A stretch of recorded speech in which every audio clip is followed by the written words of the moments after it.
低买高卖是每个进入市场的人的愿望，动态平衡持仓就是解决这个问题的。举个例子，就是保持现金和股票始终是50%比50%，当价格下跌的时候就买入一些，当价格上涨的时候就卖出一些。这样做，通过低买高卖维持仓位比例的均衡，即使价格经过一定时间的震荡又回到原位，也可以获得波动的收益。现在我们就设定一些参数，让 Stocktiny AI 帮我们生成程序，对兴业银行601166SS 进行回测计算。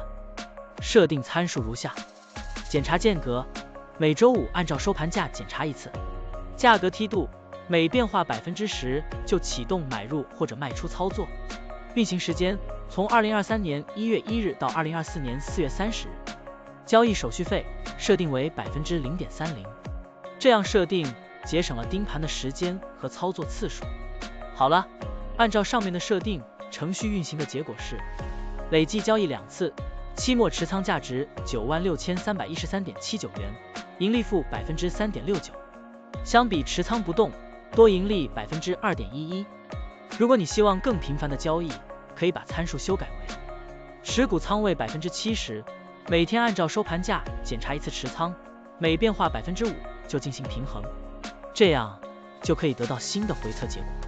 累计交易14次，期末持仓价值96191.67元，盈利负3.81%，相比持仓不动，多盈利1.99%。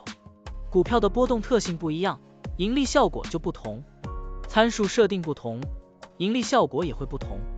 怎样找到最优的组合呢？请评论区留言，让 Stocktiny AI 来帮助你。股票调优 AI， 利用 AI 技术赋能您的股票选择与操作。本站内容不构成对任何人的投资建议，您应当基于自己的独立判断做出决策。扫描二维码获取文字稿，欢迎点赞、评论、转发。